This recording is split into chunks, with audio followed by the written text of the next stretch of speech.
माझी मराठीची बोलू कौतुके परी अमृतातही पैजा जिंकले. अशा माझ्या मराठी भाषेचा अभिमान सांगणाऱ्या या ज्ञानेश्वरांच्या छोट्या बहिणीची व मराठी भाषेचा अभिमान संत ज्ञानेश्वर यांची कृतीची गोष्ट आज आम्ही तुमच्यासमोर प्रस्तुत करत आहोत. वेळ दुपारची होती. ज्ञानेश्वर माधुकरी मागत होते. झोळीत थोडेसे पीठ होते, पण 4 भावंडांना पुरेसे नव्हते, म्हणून ते एका घराजवळ आले. ओम भिक्षा देहि, ओम भिक्षा देहि. घरात कुणी आहे का? मला भाकरी पाहिजे होती, मला भिक्षा पाहिजे. घरात कुणी आहे? असे म्हणतात घरातून एक कर्मठ माणूस बाहेर आला. ज्ञानेश्वरांकडे बघताच त्यांनी धाडकन दार बंद केले.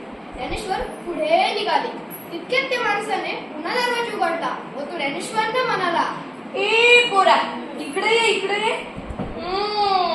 त्या संन्यासाचाच मुलगा ना रे? हो. भिक्षा पाहिजे काही तुला? हे घे पीठ. असे म्हणून त्या कर्मठ माणसाने ज्ञानेश्वरांच्या झोळीत मातीच टाकली. ज्ञानेश्वर पुढे निघाले. ह्यावेळी तर त्या कर्मठ माणसाने ज्ञानेश्वरांची झोळी धरली. हे पोरा, थांब थांब, कुठे चाललास? या भाकरी पण घेऊन जा. कसं डोळे फाडून काय बघतोस? चल निघ. भिक्षा मागतोय म्हणे. मी संन्यासाचा मुलगा, यात माझी काय चुकी? याला लोक मलाच का बरं माझ्यावरच का बरं लोक टीका करतात? कारण त्या कर्मठ माणसाने ज्ञानेश्वरांच्या झोळीत भाकरी म्हणून शेणाच्या गोवाऱ्या टाकल्या होत्या. आता वेळ संध्याकाळची. इकडे मुक्ताईने विठ्ठलाच्या मूर्तीसमोर साजवात लावली होती. ही विठ्ठलाची मूर्ती म्हणजे तेवढ्यात तिच्या आईबाबांची शेवटची आठवण. ती रामरक्षा म्हणू लागली. तेवढ्यात तिला तिच्या ज्ञानदाची येण्याची जाऊ लागली. तिने पटकन रामरक्षा आटोपली व आपल्या भावंडांसाठी पाने वाढू लागली. निवृत्ती व सोपानकर येऊन बसले व ती त्यांना म्हणाले. आणि तिने विचारले, अरे हे काय, तुम्ही दोघेच कसे? ज्ञानदादा कुठं आहे? ज्ञानदादा भूक नाही बहुतेक, म्हणून तो आला नाही. भूक नसायला काय झाले? थांब, मीच बोलवलं. असे म्हणून मुक्ताई ज्ञानदादाच्या खोपट्याकडे येईल. हे कपट म्हणजे त्याच्यासाठी एक एकांत जागा. त्याला जेव्हा लहर येईल तेव्हा तो त्या खोपट्यात जाईल.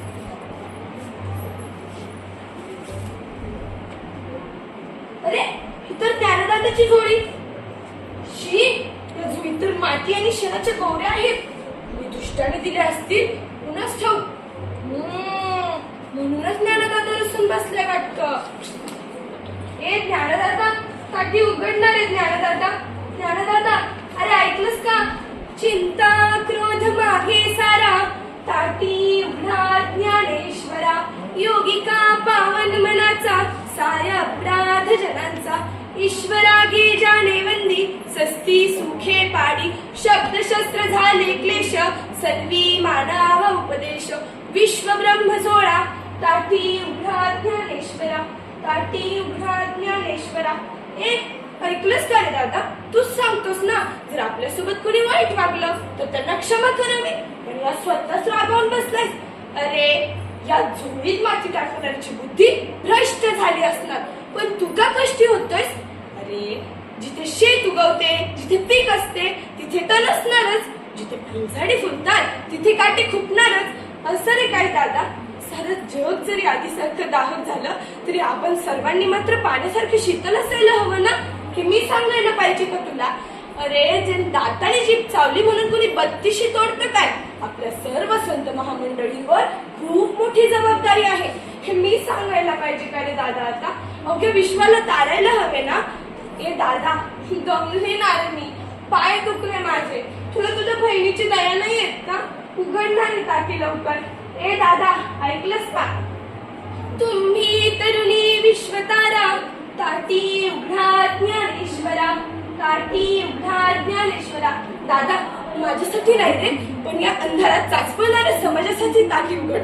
तुझे ज्ञानाची दिवी लावण्यासाठी ताटी उघड. अरे तुझ्यावर जीवापाड प्रेम करणाऱ्या या दीनदुबळ्या लोकांसाठी ताटी उघड. आणि तुझे सामर्थ्य दाखवण्यासाठी ताटी उघड दादा. तुझे सामर्थ्य दाखवण्यासाठी ताटी उघड. तुम्ही तरुणी विश्वतारा, ताटी उघडा ज्ञानेश्वरा. ताटी उघडा ज्ञानेश्वरा. मित्रांनो, विश्वकल्याणासाठी घालत असलेली साध ऐकून ज्ञानेश्वर खडबडून जागे झाले. मुक्ताईने त्यांच्या आयुष्यात पसरलेला नैराश्याचा काळ दूर जोर केला आणि त्यांनी धावत येऊन दार उघडले. व ज्ञानेश्वर मुक्ताईला म्हणाले, मुक्ता, तू आज माझ्या जीवनाची उद्धारकर्ती झाली. संतांची एक ठेस गुणाची आज मला तू आठवण करून दिली. आता विश्वकल्याणाच्या या महान कार्यात मलाही सहभाग घ्यायचा आहे. खरोखरच ना मित्रांनो, मुक्ताईने ज्ञानेश्वरांच्या आयुष्यात पसरलेला काळ दूर केला आणि त्यांना आध्यात्मिक व आदर्श जीवन कसे जगावे हे दाखवून दिले. म्हणून आपणही सर्वांनी मुक्ताईकडे सर्वांसाठी एक मागणी मागूया. सर्वे सुखी संतु, सर्वे संतु निर्माया, सर्व भद्राणी पश्यन्तु, मा काचित् दुःख भाग्भवेत्. जय हरी विठ्ठल, जय हरी विठ्ठल, विठ्ठल विठ्ठल, जय हरी विठ्ठल. धन्यवाद.